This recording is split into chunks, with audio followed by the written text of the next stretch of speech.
আজ 5ই জানুয়ারি সকাল। প্রবল কুয়াশার মধ্যে বাইরে বেরোলাম পথে হাঁটার জন্য, মায়ের পথে।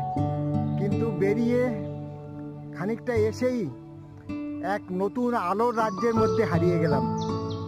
তো এ দৃশ্য হয়তো সারা জীবন কেন, বহু জীবনে একবার আসে। দেখুন সেই অপূর্ব দৃশ্য।